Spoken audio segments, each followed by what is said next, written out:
Tal vez es muy duro. Eso se arregla. Entonces veamos, pues pensando, digamos, Boris ha estado trabajando en las últimas 3 o 4 sesiones en el asunto del formalismo, ¿no? Ha introducido los objetos matemáticos como el estado cuántico, que es un vector, en un espacio de Hilbert, hay un espacio vectorial allí. También ha definido, por ejemplo, un producto entre vectores, que está conectada a la probabilidad cuántica. Ha definido también los operadores, ha definido 3 clases de operadores. Y todo esto, pues, su forma matemática y su correspondencia física. Él trató en la última clase, bueno, y lo logró, de presentar los postulados según un texto ahí llamado Sistemas Entrelazados. No me acuerdo ahorita del autor, es un autor alemán. Y también alcanzó a mostrar los de Elisha, que se logra ver sin mucha profundidad, se logra ver que son como bien, digamos, complementarios, están como diciendo lo mismo. Lo que yo quiero hacer hoy es hacer unos comentarios, o sea, traer los comentarios que Elisha hace sobre una vez enunciado un formalismo, cómo conectarlo, por así decir, con el mundo físico. Entonces, la correspondencia a eso. Entonces, Audrich, esto es nuestro autor. El autor alemán, eran 3 postulados, pues claro, cada postulado tenía como 5 literales. Bisham también tiene 3 postulados. Entonces, lo que quiero hacer yo hoy es, como digamos, ese aspecto que tiene que ver con el problema de la interpretación a un nivel, digamos, mínimo y ya a un nivel, digamos, filosófico. El asunto es que toda teoría física exige un gesto interpretativo y digamos que eso es lo que yo llamo lo mínimo, o lo que Bisham llama lo mínimo. Pero la mecánica cuántica, además, veremos, puede necesitar otro tipo de interpretación que hace referencia a cosas como el realismo o el antirrealismo. Entonces son como 2 niveles de interpretación, uno básico, elemental, común a toda teoría física, y uno ya más de, si se quiere, preferencia filosófica. Esto está en la introducción. Luego, esto en realidad es una invitación a la lectura de un texto que ya subimos a la carpeta del curso, que es el texto Representar e Intervenir de Ian Hacking, donde él trata el problema del realismo científico y lo resuelve a su manera. Es una postura, pues, yo creo muy cercana a los físicos, porque él todo el tiempo está haciendo ejemplos con la física, pues para como un acercamiento a la filosofía de las ciencias. Esto no creo que lo alcancemos, pero pues, si nos da, es ver los postulados de Asher Pérez, que Boris también los había prometido la vez pasada, y ver por qué Asher Pérez es un antirrealista declarado. En sus postulados se puede ver. Entonces, como les digo, iniciamos con las relaciones mínimas entre el formalismo y su dominio físico, o sea, las correspondencias mínimas.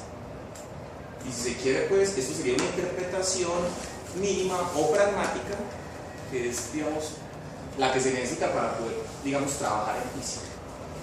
Entonces, esta interpretación mínima tendría las siguientes características. Primero, la mecánica cuántica es un esquema para predecir distribuciones de probabilidad de resultados de mediciones que se hacen sobre sistemas apropiadamente preparados.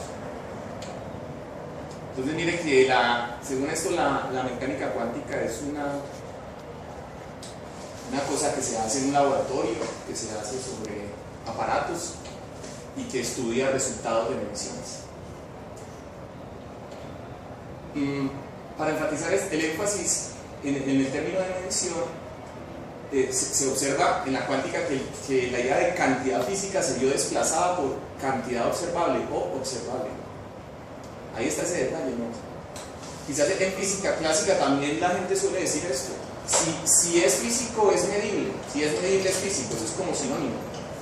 En cuántica la cosa se hizo más radical y se llevó, si cantidad física quiere decir en realidad cantidad observable, mediante un proceso de medición. Esas probabilidades son interpretadas a la manera estadística, pues muy como se hace en un ambiente experimental, es decir, como una frecuencia relativa que tienen esos resultados de ocurrencia en las mediciones respecto del número de veces que se hace el experimento. Entonces sería la fórmula matemática. Que si yo hago un experimento n veces,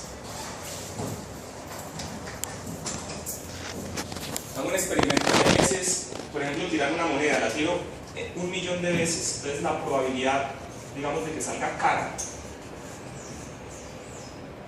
es el número de veces que sale cara dividido el número total de veces lanzada la moneda. Si la moneda está cargada. Sí, si la moneda está cargada. Entonces a esto se le llama frecuencia relativa. No, si esté cargado o no cargada, la función es la misma. Ah, es verdad. Pero no No nos va a dar un medio. No, es eso. Ah, bueno, sí. Sí. Claro. Sí, esta es la que nos mide allí. A eso se le llama frecuencia relativa y mire que es una interpretación de la probabilidad que es directamente pues experimental, por así decirlo. Hace referencia a n experimentos idénticos. Esto es importante, que con todo el que se está hablando de mediciones y de frecuencias en un experimento, no se hace ninguna aclaración sobre si estas mediciones o esa interpretación frecuentista es fundamental a la teoría o es, digamos, un mero uso pragmático de lo que se hace haciendo física. O sea, nadie niega que en física se hacen mediciones y que se usan estadísticas de este tipo para recortar con los resultados. Pero eso es diferente a decir que es un rasgo fundamental de la teoría. Ahorita, de hecho, estas dos nociones van a definir lo que sería una postura realista y una antirrealista. Ya veremos. En particular, otra cosa es que nada se dice sobre si el sistema posee valores de sus cantidades físicas antes de la medición. Y es que el problema, que en cierto modo va a distinguir a un realista y un antirrealista, es si tiene sentido decir de los sistemas cuánticos individuales que poseen valores para aquellos observables cuyos operadores correspondientes tienen solo valores discretos.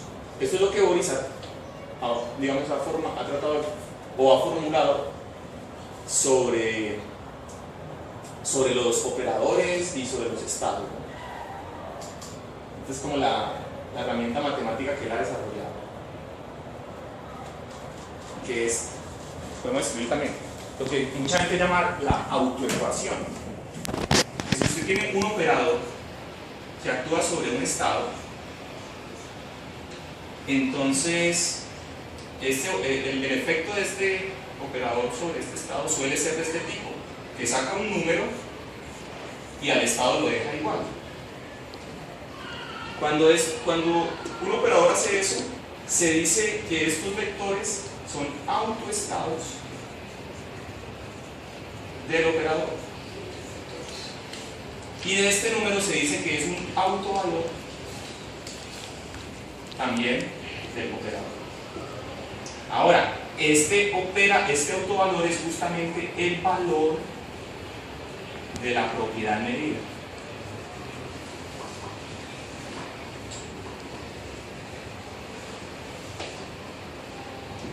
Ese es el que, en el extender la que es ese h barra medios o menos h barra medios.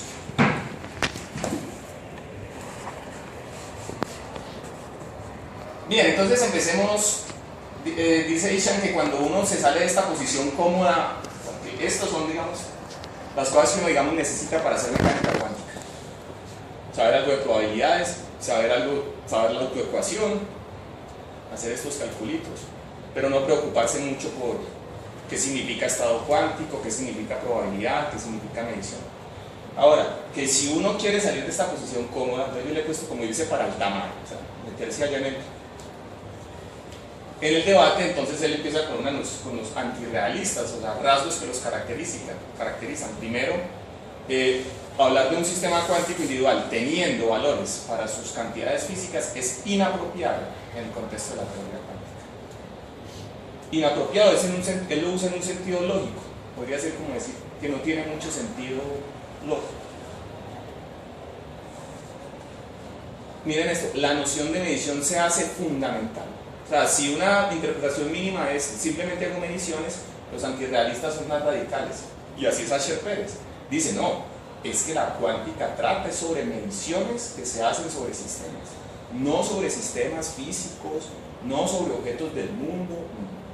Lo que describe son mediciones. Entonces, otro de los temas que veremos después se llama el problema de la medición en mecánica cuántica. Entonces, por ejemplo, Pérez dice, el problema de la medición es la mecánica cuántica, no hay ninguna diferencia. La mecánica cuántica lo que hace es mediciones, no describe sistemas físicos. Bien, entonces, esa es una manera de ver que se hace fundamental. En el sentido de que el alcance de la teoría está restringido a un nivel fundamental a predecir las probabilidades de los resultados de esas mediciones y no a predecir los estados, digamos, que van a tener los sistemas. No tiene el detalle, ya lo hemos hablado en el curso, que en cuántica no se predicen estados, no es que el estado vaya a quedar, no, se predicen es probabilidades hechas en mediciones. ¿Cierto? Entonces, otra manera de decir esto es, no hay cantidades físicas, lo que hay es mediciones. O las hay, si usted quiere hablar de cantidades físicas, pero así como dicen los antirrealistas, eso es una imaginación útil que usted se construye, digamos, para comunicarse, para hablar con otros colegas, para reportar, pero eso es imaginaciones, eso no son objetos reales. Lo que hay son mediciones. Lo que conduce, dice Isham, a filosofías operacionalistas o instrumentalistas. De hecho, Isham cita a Pérez a este respecto, porque es uno de los mejores ejemplos de lo que es un instrumentalista. Ahora también, mira que el otro rasgo, el probabilista, la interpretación frecuentista ya también se establece como fundamental. Entonces ellos no le echan mente a eso. Que la probabilidad, ¿qué significa? Nada, lo que significa siempre que usted hace mediciones, los posibles sobre los totales. Miren esto, que es lo que, digamos, un realista podría defender, que esa dispersión en los resultados, o sea, ese hecho de que hayan varios resultados posibles en una medición, no debe ser interpretado como una falta de conocimiento de algún estado de cosas que, digamos, a las que no tengamos acceso. Como quien dice, el experimento sería, digamos, una caja negra y hay una dinámica ahí que me produce esas estadísticas, esas probabilidades, pero que yo no conozco, ni técnica ni experimentalmente. O sea, no tengo un formalismo ni un experimento para conocer esos demonios de Maxwell chiquiticos que me están decidiendo las probabilidades.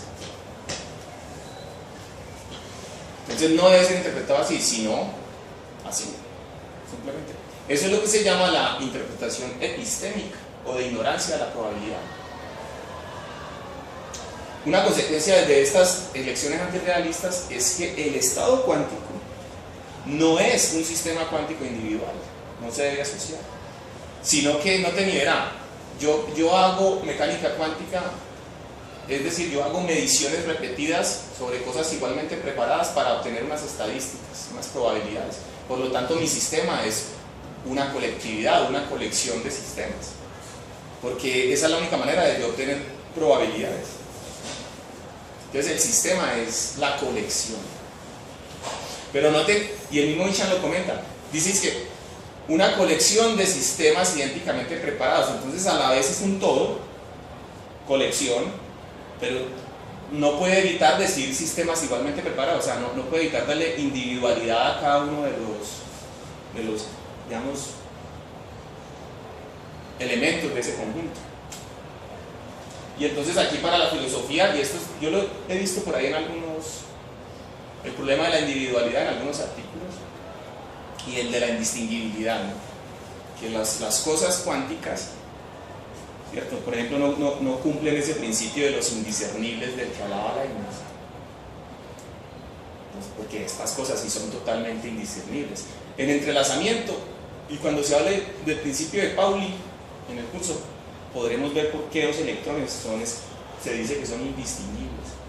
Y entonces miren eso lo que hace sobre la individualidad de un electrón. ¿Cierto? Si uno es un antirrealista así de extrema, pues diría que un electrón no existe, sino un conjunto, ¿no? Pero ¿cómo crear un colectivo si las unidades no tienen definiciones? Johnny, Complicado. Sí. entonces ellos, o sea, si no, para ellos no existen esas cantidades físicas, ¿en qué convierten los observables? O sea, para ellos, ¿qué son esos observables? Pues el problema de la medición, para ellos los observables son, pues lo que Boris nos ha mostrado, son que en interacciones con un aparato, yo puedo, digamos, identificar las varias alternativas, los resultados posibles. Entonces el observable es justamente la observación de esas alternativas posibles. Sí, del experimento. Eso es. La cantidad física ya no es, digamos, esta entidad asociada a un objeto en el mundo, sino una cierta configuración instrumental. Y llamo observable. Por ejemplo, un Stenger, el observable es el spin. ¿Pero por qué es observable? Porque puedo distinguir los dos átomos, pues las dos vertientes que hemos visto, arriba y abajo.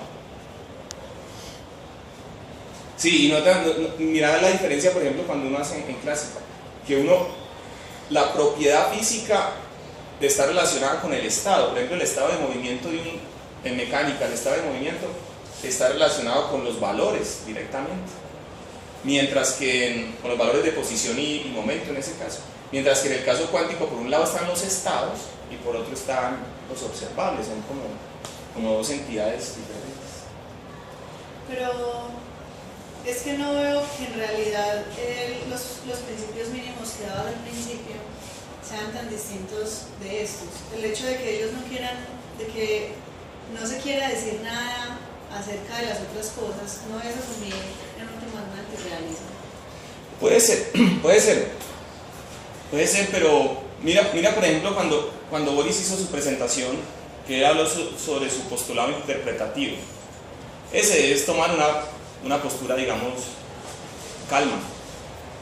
Y cuando yo le pregunté, profe, pero usted con eso le está dando un papel fundamental a la medición. Entonces él decía, no, pero es que yo simplemente estoy tratando de establecer entre el observable y el experimento. Pero él no se fue hasta darle... Es que yo diría que no, porque el antirrealista ya se vuelve, ya es en cierto modo un filósofo que está defendiendo una postura. Yo diría que al mínimo es más del tipo cállate y calcula, o sea, solo me interesa.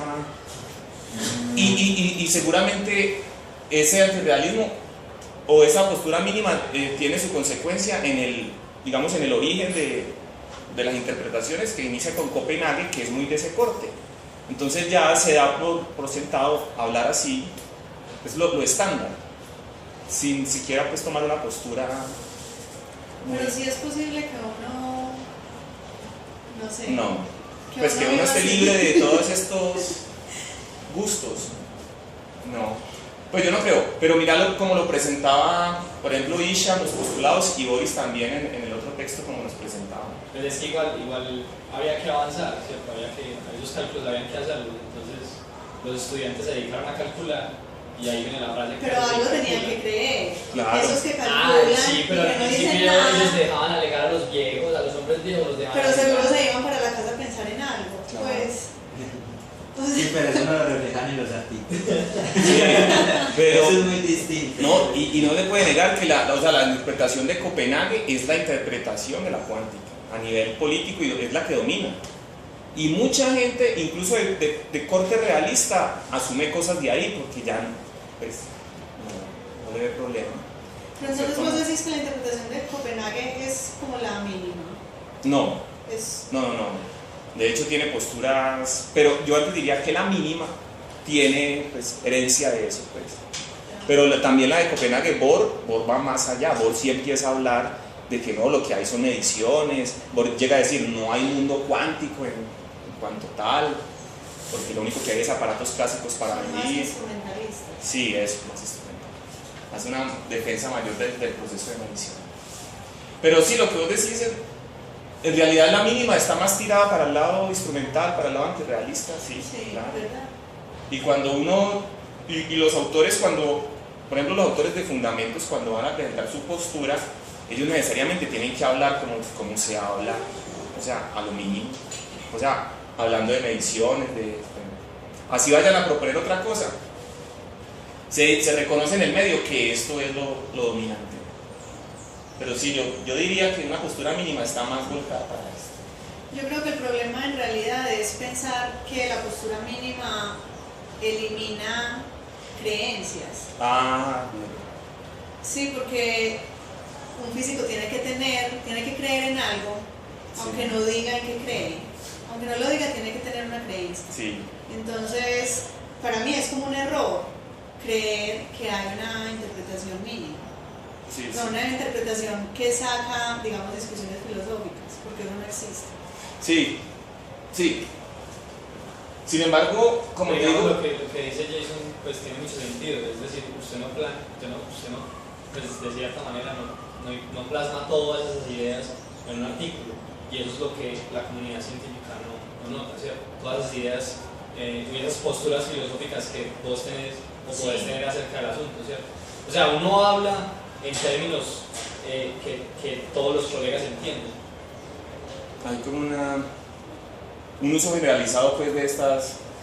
Es decir, una cosa es que eso no impida el progreso de la ciencia, Sí, pero otra cosa es que no exista realmente. sí, sí. Pero sí, yo por ejemplo no he encontrado ningún realista que arranque, digamos, desde lo suyo, ¿no? O sea, siempre van, en cierto modo, están como atacando, ¿no? Entonces, primero les toca darle la venia a su rival y luego empezar el ataque. Entonces, es como Caballeros. o sea, el antirrealista es el que manda la partida en esto. De hecho, en enero de este año hubo una reunión allá en Austria por Seilinger y otros pues, de fundamentos, y la idea, hicieron una encuesta al final, y una de las preguntas era ¿cuál es su interpretación preferida? Y Copenhague barrió el asunto. Otro dice que ¿cuántas veces ha cambiado de interpretación? Y uno colocó, dice que a veces he cambiado 2 veces en un día de interpretación.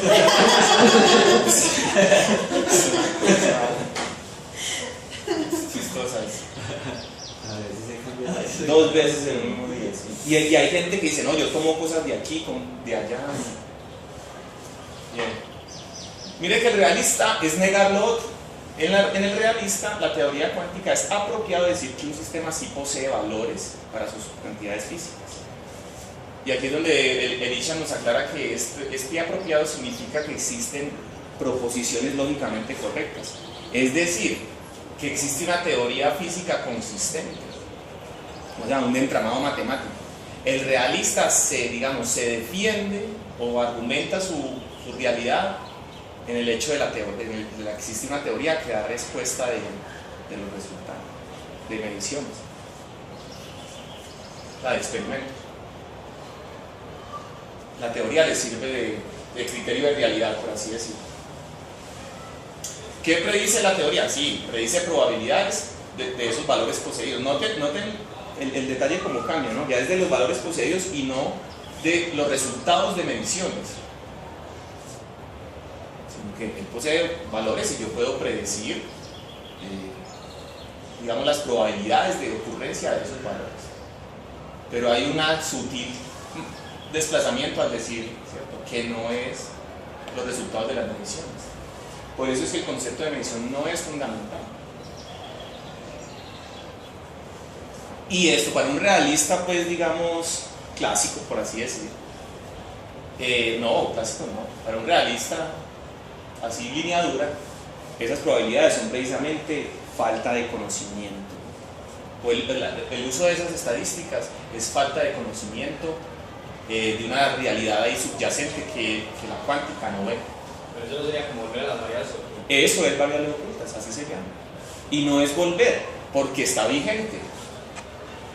Eso está más vivo que... Pero pues, o sea, ya no habían demostrado que tales variables ocultas no existían. No. Pero siguen Con la desigualdad de Bell no se lograba demostrar. Sí, para un cierto tipo de variables ocultas llamadas locales, pero las no locales siguen vivitas.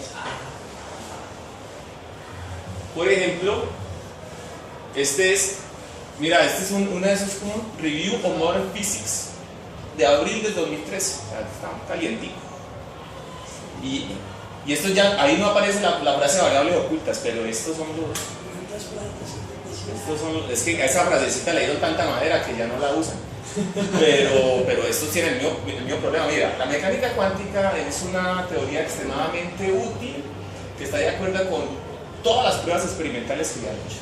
Sin embargo, el principio de superposición lineal, que es un componente central de la teoría, aparentemente contradice una observación trivial, que los objetos macroscópicos nunca se encuentran en superposiciones lineales de los estados posibles de un puntero. Es decir, esa es otra jerga pues de la gente de cuántica. Entonces, cuando ellos están modelando el problema de la medición, suelen decir, imagínense que esto es el aparato. Y hablemos de un aparato que tiene una especie de puntero, que me indica, digamos, dos valores, el más, el cero. Este aparato me sirve para medir propiedades de dos valores posibles. El cero es cuando está, como digamos, puede funcionar. O sea, no estoy haciendo mediciones. El H es cuando mido cosas para el valor H de la propiedad, y el menos P para el valor más de la propiedad. Y aquí cuando hago mediciones del valor menos de la propiedad. Entonces eso es lo que dice esa frasecita allí, que uno encuentra el puntero o en el estado menos o en el estado más. Pero nunca en una superposición de esos estados. Esto, como haciendo, se habla así de puntero y todo esto para que se aclare su naturaleza macroscópica. ¿Cierto? Una cosa de pronto que me está mencionando ahí es que el hecho de que un sistema sea macroscópico no quiere decir que no pueda ser modelado cuánticamente, puede decir. Y ellos lo que hacen es decir que aquí al aparato hay un estado que lo llama así, más del aparato, y otro menos.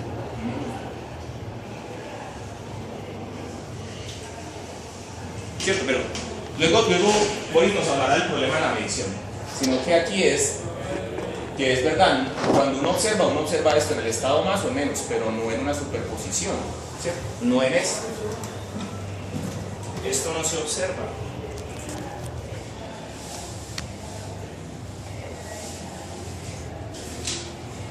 Por ejemplo, un estado así. Se observan las alternativas, pero no las superposiciones. Más todavía, la teoría no explica por qué durante una medición cuántica la evolución determinista se reemplaza por una evolución probabilística, cuyos resultados aleatorios obedecen la regla probabilística de Bohr, a la que Boris nos ha mostrado. La transición de un estado a otro, la transición de beta a alfa cumple esta regla. Es un número pues entre 0 y 1, una probabilidad. En este artículo se hace una revisión de una propuesta fenomenológica que puede ser falseable experimentalmente, conocida como el colapso espontáneo continuo. Es decir, ellos quieren, el colapso es una cosa, como dicen ahí, indeterminista, que pasa no se sabe cuándo. Ellos están modelando el colapso, lo están, digamos, dilatando, lo están haciendo continuo. Ahí se explicaría por qué sale esta regla y por qué a veces sale el más o el menos. Entonces dice, esto es una modificación estocástica no lineal de la ecuación de Schrödinger que resuelve estos problemas, mientras y además, digamos, da algunos resultados de la teoría cuántica en el régimen microscópico. Y sigue dando los mismos resultados que da la mecánica cuántica en el régimen microscópico. Bien, entonces ahí habla de las dos teorías que son dos opciones fenomenológicas para resolver el colapso, ¿cierto? Que la llaman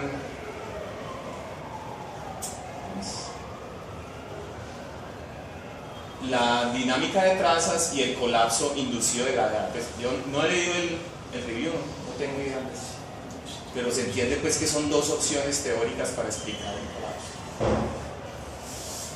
Y bien, hacia ahí dice que en este momento se están haciendo experimentos en un laboratorio y que la idea es ver a un cierto tiempo si esto, digamos, le gana en cierto modo a la mecánica cuántica, porque explicaría cosas que la cuántica no explica.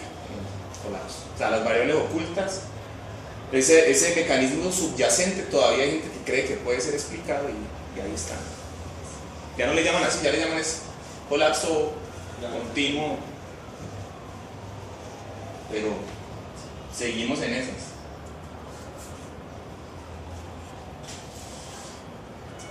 Y por último, aquí en la otra esquina, ¿cierto? En el realismo, es apropiado asignar estados cuánticos a sistemas individuales. Digamos que, dice, algunos físicos interpretan esto diciendo que el estado se refiere al sistema en sí mismo. Miren el realismo tan radical acá. O sea, ese estado, que es esa cosa matemática, es el sistema en sí mismo. Eso sí es un realismo, así llama. Otros, digamos, más prudentes, dicen que el estado se refiere a nuestro conocimiento. O sea, en las columnas que nos presentaba, ¿cómo es que se llama? Duhan, las columnas de Duhan, estaba aquí el ontológico y luego el epistémico. ¿Cierto? El primero sería como ese ontológico, ¿no? Que el sistema es el sistema. Este es más de epistemológico, No se conocemos. están las variables ocultas. Entonces, por ejemplo, veamos un espectro que iría de un realista extremo a un antirrealista extremo, preguntándose sobre lo que es un estado. Entonces, el más realista diría, el estado es el sistema cuántico individual, pero bajándole el tono diría, no, el estado es el conocimiento de las propiedades. Luego, como en un término medio, es más bien el resultado de una medición que se puede hacer hecha sobre tal sistema. Todavía más diría, no, ¿cuál sistema? Es una colección. Pero mira, es que una colección ¿de qué? De sistemas idénticamente preparados. Ahí hay algo sobre el que se hacen estas mediciones repetidas. Y todavía más, en realidad el estado son los resultados de las mediciones. Como llevándolo muy bien. Se hace sobre la conexión.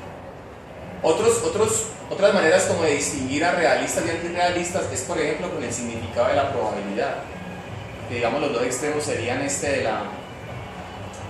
de la frecuentista, una cosa muy instrumental, directamente conectada con la medición, o bien el de la epistémica, es decir, que hay un problema ahí de que no conocemos mecanismos subyacentes. Eso sería para el realista. Y otra opción que él, pues, dice de hecho que nos gusta aquí a los que escribimos este libro, es lo que se llama, no importa, digamos, que el sistema tenga o no tenga valores, sino que pueda tenerlos. Entonces los sistemas en realidad serían potencialidades o propensiones. Y eso es lo que hoy en día, pues Isha no lo menciona, pero eso es lo que hoy en día se llama como las interpretaciones modales de la mecánica cuántica. Duhan aquí nos podría, por ejemplo, si estudiáramos, podría hablar un poco de lo que llaman las lógicas modales, que es de la que hacen uso estos, que es donde son lógicas no tanto de lo verdadero y de lo falso, sino de lo posible, de lo contingente, de otros, digamos, términos, otros valores. Entonces, esa es otra opción. O sea, cuando usted tiene un sistema cuántico, esa superposición, ¿esto qué es?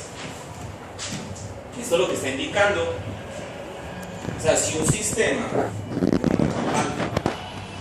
puede ser escrito así, es porque alfa no es que sea más o menos, o una combinación de más o menos, no. Alfa puede ser más, o puede ser más, que es muy diferente, puede ser. De todas maneras, ahí aún mira que no se puede evitar la medición. ¿Puede ser? Sí, ¿cómo puede ser? En una medición. Por eso es que hay esa dificultad ahí.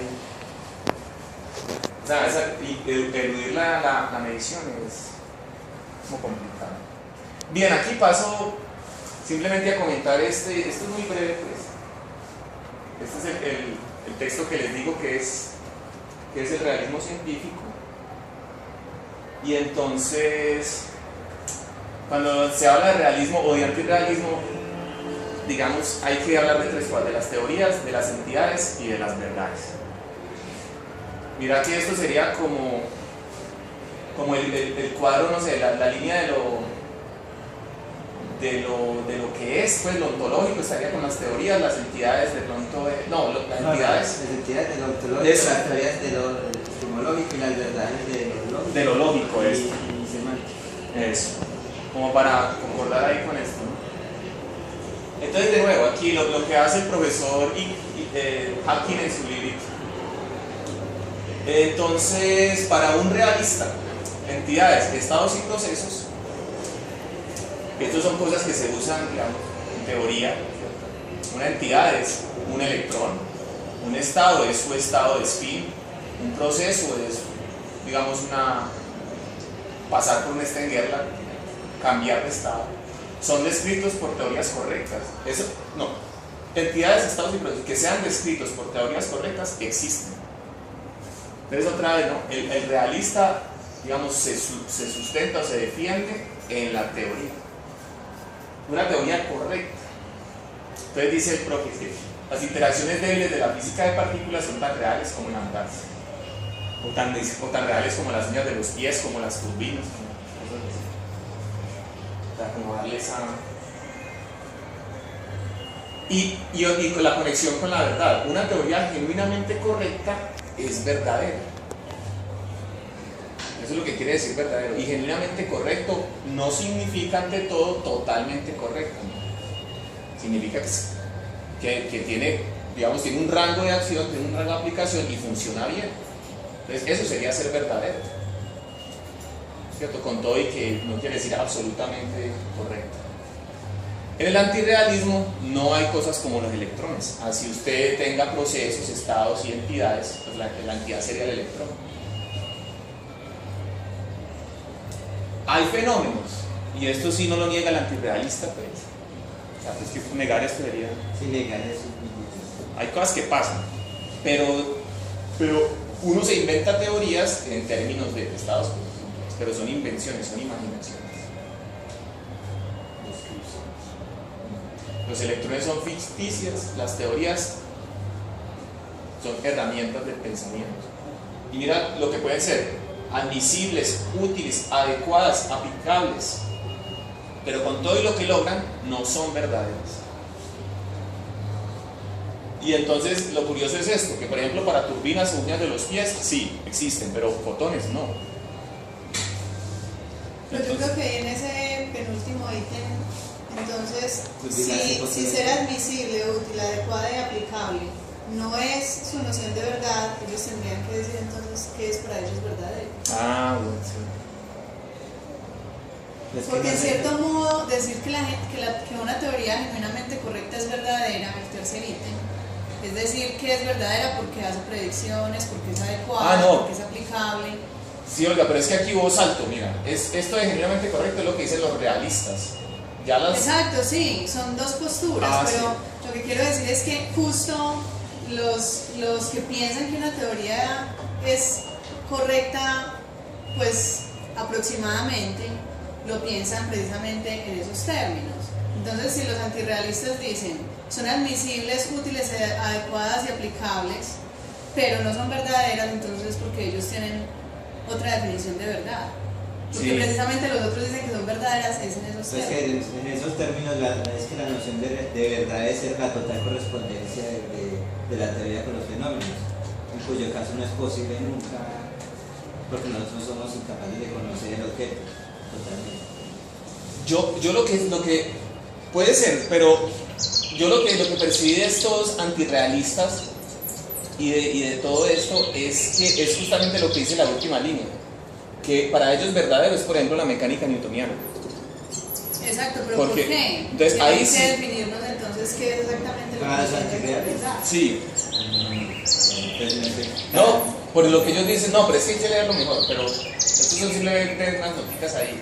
Pero mira lo que me pareció a mí curioso, existen cosas como las turbinas, y entonces por lo tanto existirían teorías para ellas, porque es una Que le entidad a la que corresponderían perfectamente según lo que entonces, ¿yo en qué dice posición el estaría? Yo digo, pero las turbinas existen como los botones, son objetos de conocimiento, no son cosas aparte. Existen los materiales de que está hecho esa cosa que hace mover a los aviones, pero lo entendemos desde el otro lado, como turbinas, con conocimiento.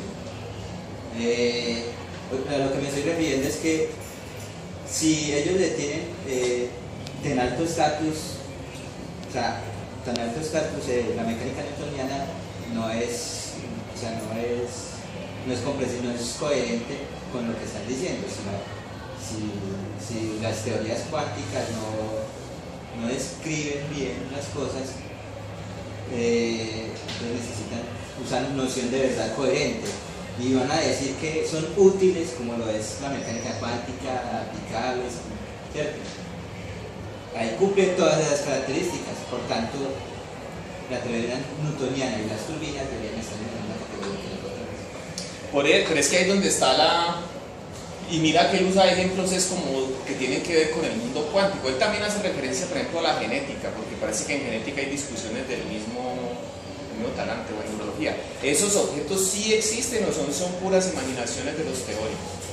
Eso es una cosa más o menos contemporánea, esta clase de objetos así. Entonces, uno acepta los fenómenos, uno acepta la interacción de la radiación con la materia, de un fenómeno que hace que otro fenómeno produzca movimiento entre los carros.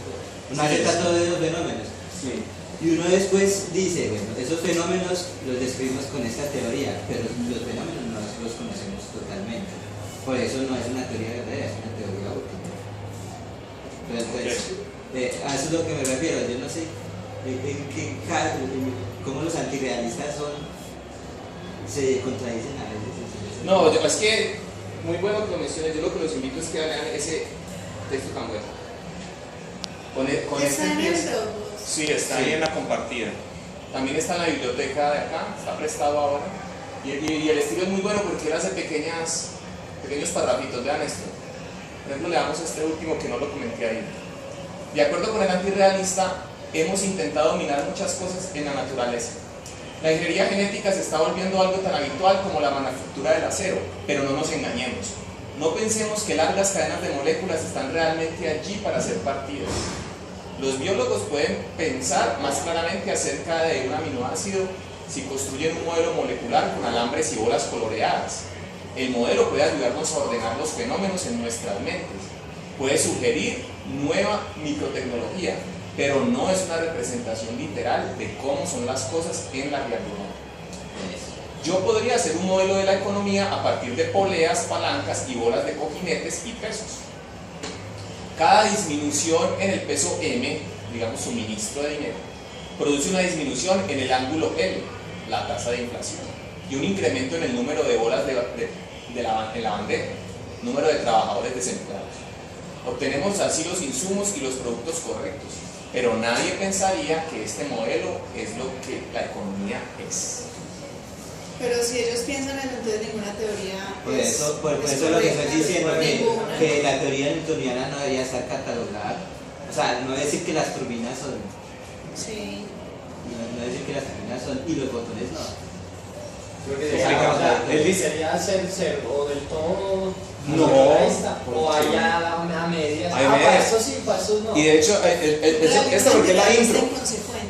Sí, yo como estoy en el caso Se realista acomodado. yo soy antirrealista, como me habían dicho que yo había declarado la epistemología de la física, pues que había declarado estar en ese sector, de que la física es un sector solo de cómo conocemos las relaciones del mundo, nada más. En ese caso, yo sigo con la línea de que soy el antirrealista más pues el más grande que conozco, como que ¿cómo voy a negar, voy a contradecir lo que dice lo que dicen los pensamientos propios? Que la teoría de Newton no es una teoría verdadera, es una teoría. Pero es que todo depende de la definición de verdad. No, Sí, precisamente yo digo que la verdad es la total correspondencia de los fenómenos con la teoría, pero no existe tal cosa. Pero, Es antirrealista. Sí, total. pero es que yo pienso que en general la ciencia piensa que la verdad es la correspondencia, aunque sean conscientes de que esa correspondencia Sí. nunca será total. Es decir, se o sea, acepta la verdad por grados. No, Y pero a medida en que correspondan más, hay mayor grado de verdad. En la medida en que correspondan menos, hay menor grado de verdad. no, eso es No la es que hablar de flexibilidad. la verdad, eso es ser platónico. Claro. O sea, No, decir y- verdad absoluta, pues de la forma en sí, ideal, eso es platonismo ya. Eso porque es una herencia, ¿cierto? Usar la misma palabra. Sí, sí. Pero la historia ha enseñado que las verdades son borradas y llegan otras. Por ejemplo, Eso es lo bonito de la ciencia, que es falsearlo. eso, sí. Exacto, entonces por eso no se le puede aplicar, pues no podemos estar hablando de la ciencia en términos de esa verdad. Sí, Eso sí, es es verdad. absurdo. Porque es. Y eso no tiene que estar ser dado por una grados de antirrealista. correspondencia. Pero por ejemplo, él luego detalla más en los antirrealistas, hay esta clase digamos, de contradicciones, por decir. Pero entonces tendríamos que reformular también la lógica con la que estamos trabajando en este asunto. Si estás diciendo verdades por grados, entonces no podemos aceptar el 0 o el 1 solamente. Y en la ciencia sí lo destaca uno, que uno dice, bueno, yo conozco que esto mide 2 metros más o menos grave. Pero es que en lo único en que se acepta esa lógica es en las demostraciones matemáticas. En la física, la lógica no es la demostración de verdad. Sí, sí. La Teorías física tienen es rangos de validez, el ¿sabes? Rangos de validez. Sí. Eso, por último, así para cerrar es el hecho de que, digamos, hay antirrealistas que lo son respecto a las teorías y otros es respecto a las entidades y otros respecto a los dos, por ejemplo. Pero eso, pues, de eso trata este primer caso. El libro tiene dos partes: intervenir, que justamente es, representar que es todo este problema del realismo científico, toda la primera parte, los primeros 5 capítulos, y los 5 últimos es intervenir, donde viene a esto. Esta es la postura de él. Dice, si pueden rociarse, entonces son reales. Y él cuenta la historia. Yo por mi parte nunca reflexioné sobre el realismo hasta que un amigo me mencionó un experimento que estaba llevando a cabo para detectar la existencia de cargas eléctricas fraccionarias. Es decir, para detectar cuáles. Y entonces el tipo aquí empieza a desarrollar su postura, que es lo que él llama un realismo instrumental. Por eso es, si lo puedo rociar, son reales. Él empieza a narrar el experimento de Millikan y el Millikan para quarks, que es parecido. Uno empieza como a agarrar como las piezas que se le acomodan a uno de cada lado. Sí, eso. Y ahí el man, en la segunda parte del libro es su postura, que es intervenir. O sea, uno como, digamos, hace realidad o conoce la realidad o se encuentra con la realidad por medio de intervenciones que son en general experimentos. Bien, entonces ahí está recomendado, muy chévere. Y por último, el señor Asher Pérez, pues yo quiero mostrar un par de noticas de Pérez, que es uno de los grandes antirrealistas. Pues él empieza su libro diciendo, por ejemplo, ustedes en geometría euclidiana, cuando empiezan a estudiar, tienen que definir 2 nociones, o más bien, asumir 2 nociones no definibles, por ejemplo, punto y línea, ¿cierto? Dice, en mecánica cuántica es lo mismo, y esas nociones son preparaciones y pruebas. O sea, imagínate. Miren, mira que los postulados de nuestros otros autores siempre arrancaban con el estado puro. Esa es la noción, y con esa forma matemática, el espacio de Hilbert. Este man dice no. Eso ocurre en un laboratorio, por eso las nociones primitivas. Lo básico es preparaciones y pruebas. Y a partir de estas 2 nociones va a construir todos sus postulados, que son como 15. Entonces, ¿qué es una preparación? Es un procedimiento experimental. Este es Pérez. Sí, así muy detallado, tal como una receta de un buen libro de cocina, tal cual. Haga esto, haga esto. Las reglas de preparación se hacen lo menos ambiguas posibles, pero pueden involucrar procesos estocásticos como fluctuaciones térmicas, siempre que las propiedades de los procesos estocásticos sean conocidas o al menos reproducibles. Es decir, no niega la existencia del ruido, pero es un ruido, digamos, conocible, controlable. Eso es una preparación, una secuencia de pasos, y se le nota pues el tono instrumental, es coger cosas y ponerles voltajes y así. Ahora, ¿qué es una prueba?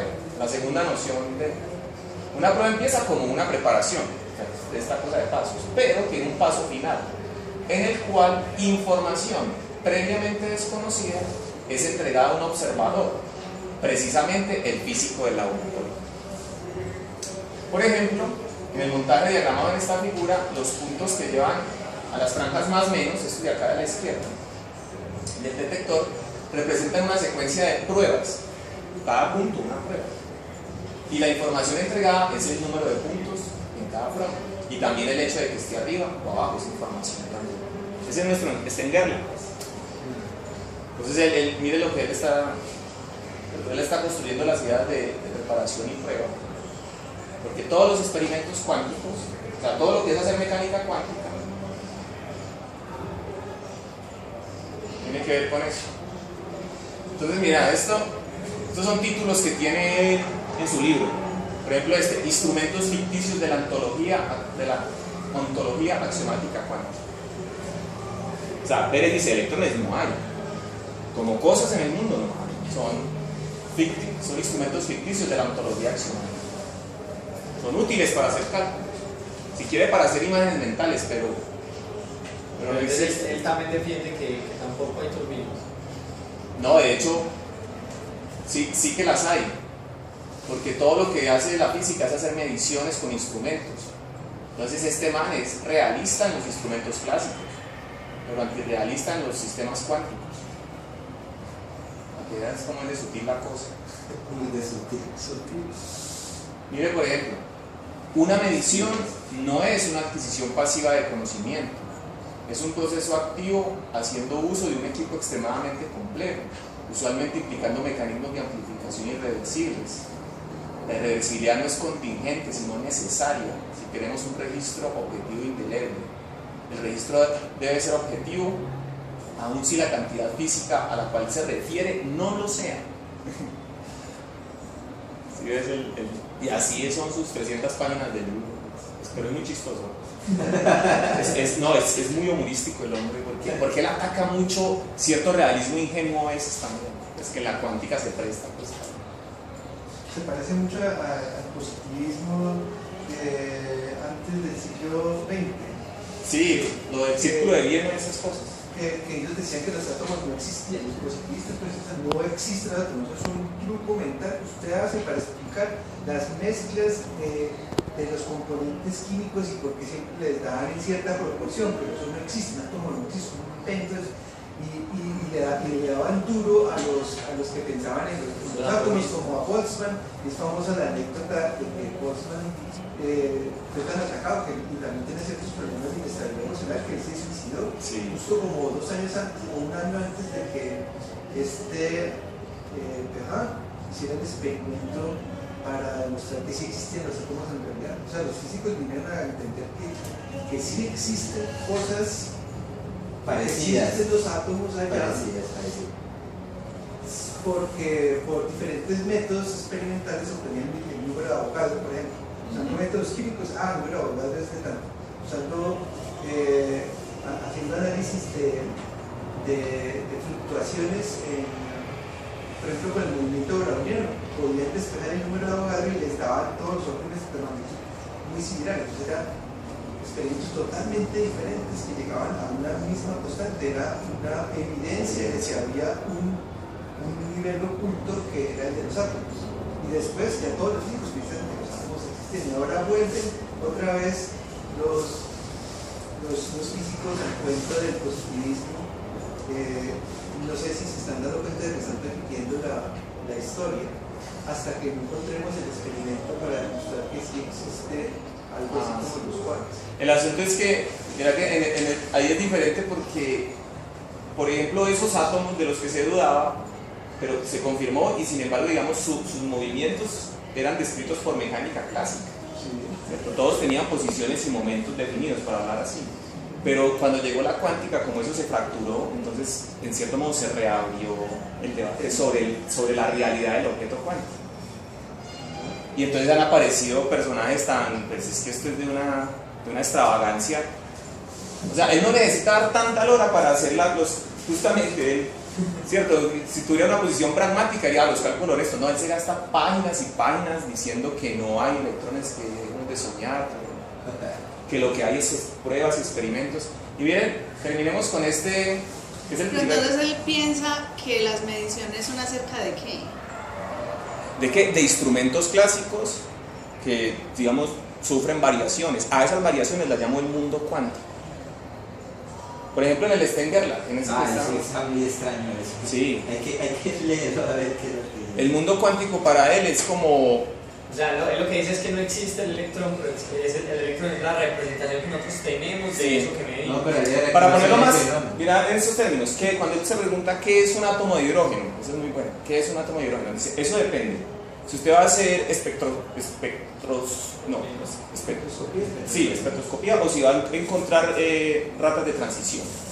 ¿Por qué? Porque para cada uno necesita una prueba diferente. Entonces, el átomo es el montaje experimental que le permite a usted hacer espectroscopía. O el átomo es el montaje que le permite medir. Pero es una forma muy poco útil de conocimiento, ¿no? Pues, mira que tener una idea más realista del átomo tampoco te sirve mucho para fines Como si prácticos. uno dijera que la fuerza es la balanza, o qué sé yo, pues el aparato que mide. Eso pues, dices es tú. una forma muy poco útil de conocimiento. Pero es que, mira que en este caso el tipo no falta a su labor, digamos, de hacer las representaciones y los cálculos. Y todo lo hace igual. Simplemente es que su principal labor es la de desestimar hasta donde más probabilidad de cantidad física. Eso no tiene ninguna... Porque una cosa que pienso es que, pues con respecto a los antirrealistas, el hecho de que no podamos conocer los objetos ontológicos absolutamente no quiere decir que no existan. Sí, O sea, yo no puedo decir pero tampoco que existan, pues. Quiere decir que existe. O sea, usted Es que dice sí, átomo y se refiere a átomo, pero de una idea particular, no al fenómeno. Usted se refiere al átomo de una manera. claro, pero hay una correspondencia. Pero no Hay una es correspondencia entre mi precisamente- idea y lo que hay ahí. No, y el pero fenómeno. precisamente es que es una correspondencia parcial, no se haga la idea de que el fenómeno es la que está pensando. No es. Claro, no es, pero eso lo sabemos. Pero eso no quiere decir que no exista, que ahí no haya algo, que ese fenómeno no esté ahí. No, sí. Sí, corresponde con Yo el creo que concepto. nadie niega el fenómeno. Nadie niega el fenómeno. El asunto es, digamos, atribuirle entidades, como decía el profe, bueno, el autor este. Usted vio el fenómeno, por ejemplo, la carga fraccionaria, o la carga está cuantizada. Entonces, ¿usted por qué decir que es que hay electrones? ¿Por qué ponerse con estas, no sé, imaginaciones según porque eso corresponde con mi concepto. Sí, Mi por eso. concepto de electrón es que cuando hago determinado experimento me sale una carga de tal valor. Eso. No, sí, Si hombre, corresponde, con tu entonces, imaginación. listo, mi concepto Eso. corresponde con el Precisamente, fenómeno pues, es ya. algo inventado, pues, o sea, es algo hecho por los humanos. Pero entonces en ese sentido todo es inventado. Ahí está el problema. Ahí está el fenómeno. Sí, es que Pues uno mismo es inventado, porque yo misma no correspondo con mi concepto de mí misma. Los demás me ven diferente, claro. Seguramente. Entonces yo No misma creo- no existo, pues eso, No creo que eso tampoco es te puedas conocer inconsecuente. completamente. No creo que te Demasiado. puedas conocer Pues el ejemplo ya es muy complejo. Pero yo, o sea, yo lo que, por así decir, siento que la existencia del problema de la medición, la existencia, por ejemplo, de que existan cosas, así sea a nivel matemático, así, o lo que hemos visto de estos experimentos que dan resultados tan contraintuitivos, todo eso da la posibilidad de que salgan interpretaciones de este tipo. O sea, de que la filosofía personal de él aflore y él pueda Pero lo que pienso es defender la que esta existencia. gente se limita a estos fenómenos que son difíciles de conocer. Porque cuando llegan a los fenómenos que se conocen, digamos, como con los sentidos que Dios les dio, Sí. entonces ya ahí sí Ya ahí cambia sí toda soy su visión. realista. claro. Sí, es que eso pienso que no. Y es que así va la cosa. Claro. Así va la cosa porque es lo que hay, son instrumentos de medida. Mira, de hecho son mucho más extremistas en su realismo ahí. Le dan realidad a una cosa, a un aparato. Entonces mira,